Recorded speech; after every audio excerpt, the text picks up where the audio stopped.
our video series on best-selling author Michael Singer's Living Untethered, video 8, coming up right after this. Hey everyone, I'm Yoel and welcome back to my YouTube channel. So grateful to have you. And in today's video, we're going to continue with our discussion on best-selling author Michael Singer's Living Untethered. And this is video 8 entitled Living a Life of Acceptance. And it's the final video before the conclusion, okay? Because this is the chapter or the section of the book that he ends off his book with. So I'm very excited about that. I actually have not yet recorded the introduction to this video series as well as the conclusion to the video series. I thought I would do that at the end, kind of like when you write a book. If any of you have written a book, I'm grateful that I have. Sometimes you wait until the end. You can maybe have an outline for the book, but you wait till the end to actually write the conclusion or the introduction. Not everybody has that style, obviously, but that's something that I often like to do because, you know, by then I have a good sense of what I've talked about, so I can introduce it in a more coherent manner, as well as concluding things in a more articulate way. At least that's my hope.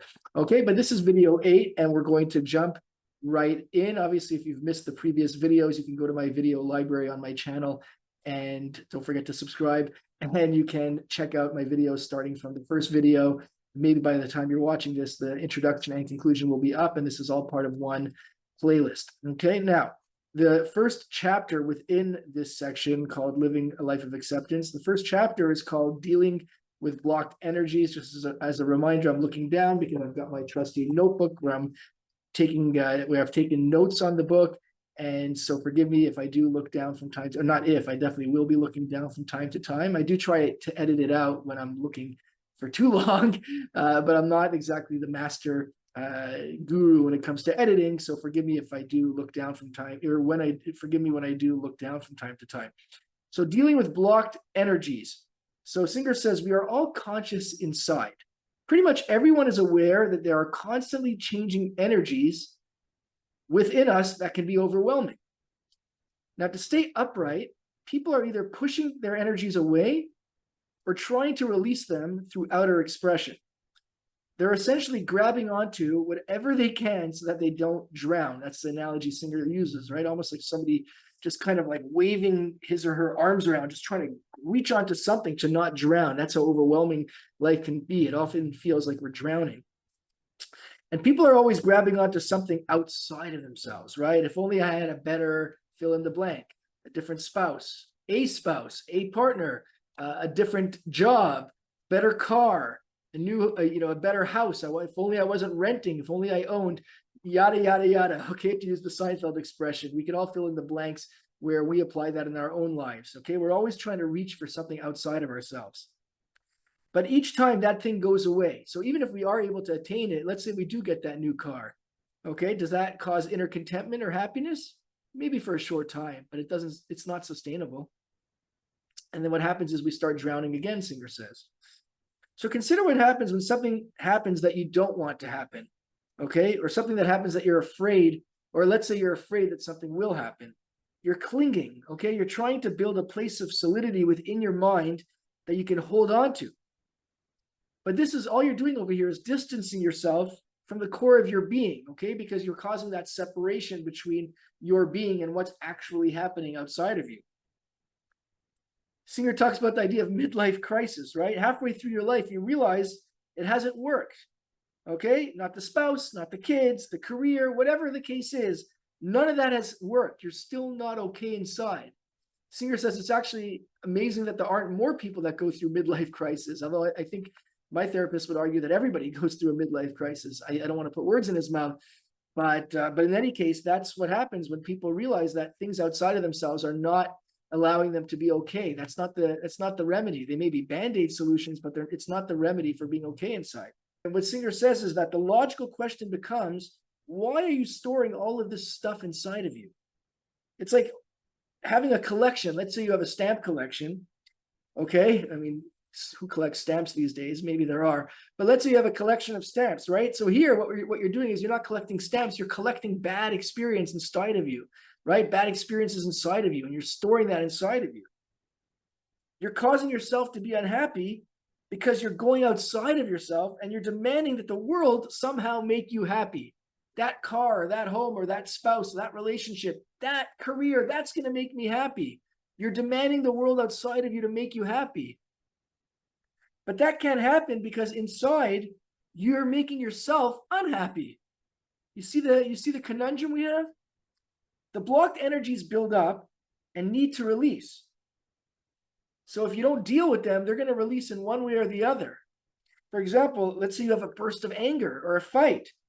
The energies follow the path of least resistance as determined by your samskaras, or blockages.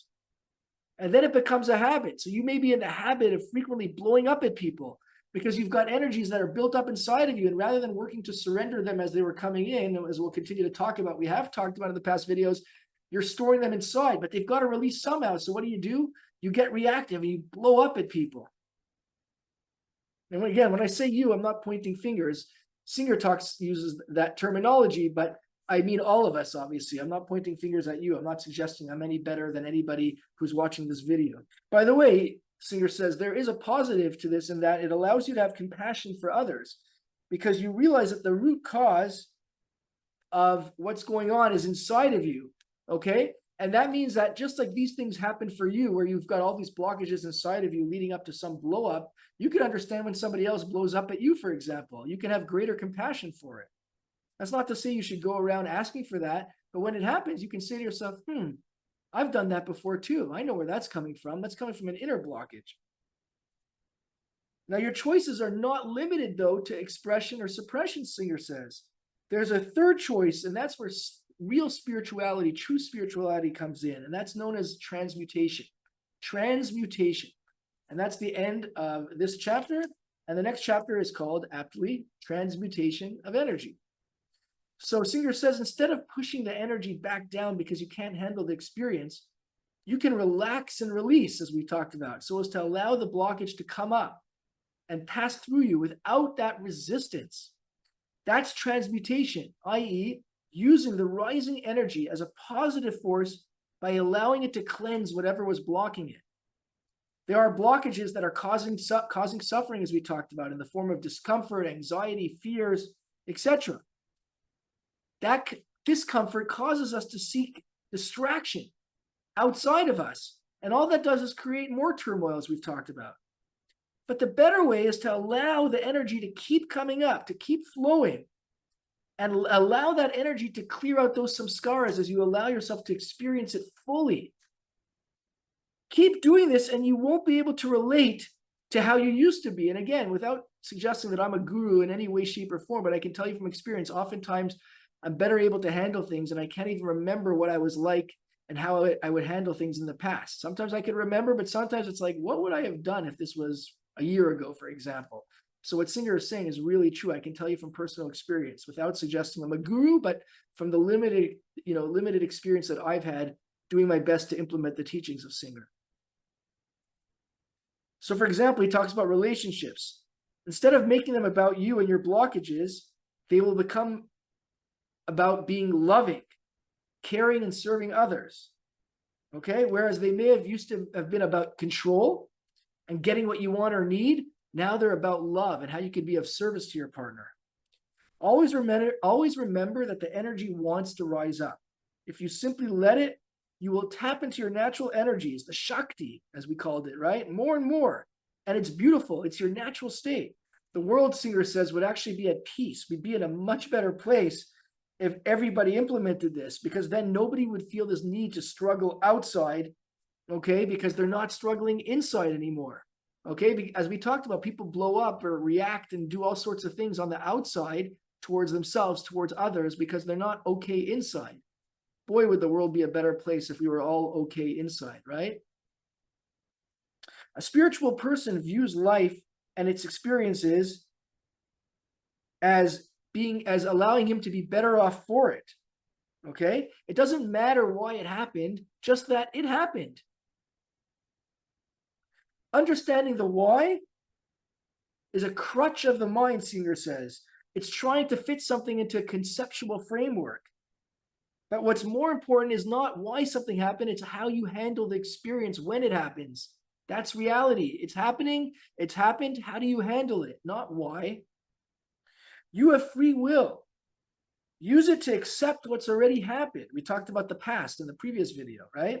Use it to accept what's already happened rather than letting past events mess up the rest of your life. Free yourself from your samskaras, from your blockages. Transmute them into a free flow of energy and make yourself into a powerful spiritual force. And that's the end of this chapter. And Singer continues with that idea of making yourself powerful in the next chapter entitled The Power of Intent. So Singer says your ability to let go at a very deep level depends on your intensity of intent. Outside, you have limitations, right? You can't pick up a mountain, but inside you are pure consciousness and you have complete dominion over your mind and emotions. Again, blockages are stored and they need to release. And that's why it takes a deep commitment. That's why it's so important to be deeply committed to this, to have that intent. Okay? Think about people who are addicted to drugs and the withdrawal that they go through in order to become clean and sober. It's not easy, but you remain committed. Eventually you become sober. So same thing with spirituality. You remain committed to the program. And Singer talks about we talked about the different techniques in an earlier video. Remain committed to that. And it is hard at first, but it becomes easier. Nobody's saying it's easy. Maybe it's never easy, but it certainly becomes easier and easier with time. Maybe Singer would argue it is easy. I'd be curious to ask him about that at some point. But it certainly becomes easier and easier, just like practicing an athlete, when he or she starts with a sport, it's always hard to learn that sport. Okay, maybe they were younger, whatever the case is. Let's say now you were to start trying to learn the piano, okay, whatever age you are. It's going to be difficult at first, but it becomes easier and easier with more practice. Spirituality is no different. Will is like a muscle, Singer says. You build it by exercising it, just what I was talking about. It's not about being a control freak. On the contrary, it's about surrender. Surrender is about letting go of weakness and being committed enough to carry out your intent. Remember, it was you who willfully resisted past events, which caused the samsara blockages to get started in the first place. Why not learn how to relax and release to clean up these blockages, these samskaras? If you stay with the process every day, you will get there, Singer says, right? Put that intention into practice to have your daily routines, your morning routines and your evening routines, as we talked about in the earlier video, right? Those meditations. Singer reminds us of the low-hanging fruit, and he'll remind us again. Keep working on letting go of those blockages. Get yourself back to center. The next time you feel the blockages and you're triggered, for example, let's say somebody says something to you that disturbs you, recognize this and start doing the spiritual work. Now's not the time to argue with that person. Ask yourself, what's happening inside of me? Notice it. You don't force anything. Shakti, right, that's free-flowing energy, will do its job automatically for you. It will push up that energy. You just let go and get out of the way. Surrender. Recall your intention every day. The purpose of my day is letting go of my blockages. Okay, that's evolving spirituality. And then at the end of the day, the purpose of my day was to let go of my blockages. I used to have that written on my whiteboard, so I saw it every morning and every evening. I should put that back on my whiteboard, actually. I cleaned it up recently because it was getting full of all sorts of saying and quotations and all sorts of things that I had scribbled. But I used to have that quote right on my whiteboard. The purpose of my day is to let go of my blockages. That's for the morning. And in the evening, the purpose of my day was to let go of my blockages. Never complain about what transpired, Singer says. Just relax and release. It's there to help you.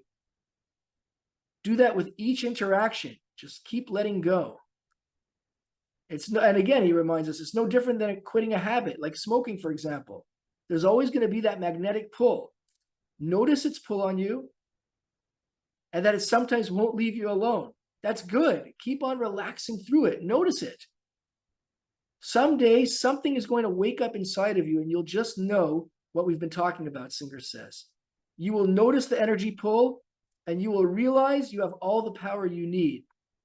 And that reminds me of an interaction I had with somebody when I was in California. He had said something to me about, working through some issues I was having. And he didn't say anything differently than other people had said before, but something in the way he said it just clicked. It just clicked and it just registered for me. And Singer says that here as well. Okay, keep working on things, keep manifesting that intention, and one day you're going to understand it. It will just click. Just stay with it. Once you learn that that center of your intent is stronger than any habitual energy caused by your samskaras, you will be able to sit quietly in that seat of consciousness and allow the purification process to take place. You don't need to be strong to let go. You need to be wise. I'll say that again. I love that. You don't need to be strong or macho to let go. You need to be wise. The blockages can't take you anywhere if you simply relax and release. You don't find your way back to self. It's always there. Your self is always there. You simply cease to leave. Love that. You don't find your way back to self. Your self is always there. You just cease to leave. If you work on this, you will come to a beautiful state that's always there for you. It's your refuge. And all you need to do is keep letting go. That's living a life of surrender. That's the end of that chapter. And we're going to get towards the end of the book where Singer talks about what he calls in the name of the chapter, exploring the higher states. Okay, so this is higher level stuff. Okay, don't worry too much if you're not there. I don't know if anybody's there who's reading the book, but Singer just wants you to understand just how high somebody could go. So what he says here, he starts the chapter by saying, as the blockages release, you start to feel happier and higher. And there's nothing external causing it. Rather than emotional happiness, you are feeling a spontaneous uplifting flow of energy, which is in fact your freed Shakti. And Singer uses an example, imagine you're feeling depressed and then somebody calls you and says something that makes you feel great. So what happened there was that you had a blockage and then some energy came in and allowed that energy that's inside of you to go around the blockage because of what transpired. And now you're feeling great. But Singer says, imagine if you didn't even need that to happen. If you didn't need that good news to come and find a way to allow energy around your blockages. Imagine you didn't have those blockages in the first place. So as blockages release, you can get to higher and higher states, which are about love, all right, and growth. It's not, and that love and growth used to be about just working on not feeling anxiety anymore, right? But that's not what we're talking about now. Now it's about just feeling this overwhelming, enthusiastic love all the time. And then you may wonder, if you could have enthusiastic love all the time from that free-flowing Shakti, then why would you be motivated to do anything if you're just always happy? And Singer says the answer is because love always wants to express itself. It wants to be creative, okay? Your whole life becomes an act of service, Singer says. And it's the same for relationships. If you have a tremendous love going on inside of you, okay, you're going to want to share that love, and people are going to be attracted to that love inside of you. People are attracted to light. Yes, disturbances will still come up, but if you let that energy flow, it will naturally do its thing, as we talked about. It will naturally fix itself and purify itself. You don't interfere. You get out of the way and you surrender. When you settle into this upward flow of energy, that's what Singer says is contentment. It's not about preferences or your wants or desires or getting what you think you need or you think you want. No, it's about experiencing what comes in and allowing it to pass through you. And that's the end of that chapter, which brings us to the very last chapter of his book, called In the World, but Not of It. So now, even though you've reached a deep level of clarity, it doesn't mean you don't interact with the world. The difference is that nothing that comes in now is going to be personal anymore. Okay, so an example Singer uses is you could be walking on the street and you see a piece of litter. What you do is you want to be of service, so you pick it up and throw it out. But you're not going to sit there and grumble about the person who left it there. Like, what kind of person litters are in the street? I can't believe it. What's the matter with people? You're just about being of service. The highest life you can live, Singer says, is when every single moment that passes before you is better off because it did. I'll say that again. The highest life you can live is when every single moment that passes before you is better off because it did. It's a deep concept. Serve the present moment by letting go of yourself. Don't ever act as a reaction to something that's caused by a samskara blockage of yours, because that's reactive. And when you're doing that, when you're being reactive, you're not part of the solution, unfortunately, you're part of the problem. Always ask yourself, is there something I can do to raise this moment as it passes by? Once you let go of this reactionary noise of personal thoughts and emotions, Singer says, things will become clearer and clearer. The moment in front of you is talking to you. It doesn't matter what you end up doing. What matters is your motive. If your motive is to let go of yourself and to serve the moment in front of you, you are worthy of great respect, Singer says. If the motive is pure and impersonal, in the end, it will spread light. Never worry as long as you did your best. Somebody may criticize you. So, okay, something that you didn't think or want to happen may have happened. That doesn't matter. Okay, let go of that. Don't judge yourself. Okay, samskaras get stored, as Singer calls it. Karma gets stored as you start to criticize and judge yourself. Don't do that. Okay, as long as you did your best and you had your best intentions, then let it go. And you know what? If you did mess up and maybe you didn't have the best intentions this time around, okay, learn from it and work to do better the next time. But don't sit in judgment and criticism, because that's just going to store more blockages. As you continue your practice, you will continue to see that the mind cannot help you here. Okay, the mind is not part of this journey. It's all about being conscious and tapping into that consciousness. Okay. And as you keep tapping into that consciousness, you will see that you can actually surrender your entire sense of separation. Keep letting go and becoming unblocked, and you will keep merging with that consciousness. Again, these are deep topics, and these are for people that are getting to higher and higher states. So don't worry if you're not there yet. So if something happens and you feel that you want to defend yourself, don't touch it. First, let go of that part of you that wants to close down and deal with that. Okay? Let that go, relax and release, then deal with what's happening. Singer reminds us to start with the low-hanging fruit. Talks about that a lot throughout the book, and he's ending off the book with that. Start with the low-hanging fruit, because the bigger stuff is going to naturally come. Don't wait for the big stuff to come first. And I can tell you in my own life, unfortunately, it took something major in my life, a divorce, for me to start getting into these spiritual teachings. Okay? That's anything but a low-hanging fruit. Okay, if that has not happened and you're watching this video and thankfully there's been nothing major that's happened to you, wonderful. Start working on the low-hanging fruit. Okay, and it's not a threat when Singer says the big stuff will happen. That's just life. If something big has happened to you, it's also okay. It happened to me too. It's never too late to start. But if it hasn't, great. And either way, when you are starting, no matter what stage of life or no matter what's transpired in your life, start with the low-hanging fruit, with that traffic in front of you or the bad weather, as we talked about in an earlier video. Singer reminds us it's so important. It takes time. Don't think you're going to be a guru, perhaps ever, and certainly not overnight. Okay? As you go deeper and deeper, don't worry about calling yourself enlightened. Don't call yourself, oh, I'm spiritual. That's building a spiritual ego. I love that expression. You don't go and hang out a shingle that says, I'm a spiritual person. It's not about that. It's just about being conscious. And that's the end of this chapter and the end of Singer's fantastic book. As a reminder, again, I'm going to do an introduction video as well as a conclusion video to make this into a 10-part video series. So forgive me if you've already watched these videos and haven't had the benefit of watching the introduction before you saw these videos. But either way, I'm hopeful and optimistic that you were able to gain, even if you did miss the introduction video, and you can always go back and watch it when it is up. So I hope you found this video 8 of Michael Singer's Living Untethered to be informative, helpful, educational.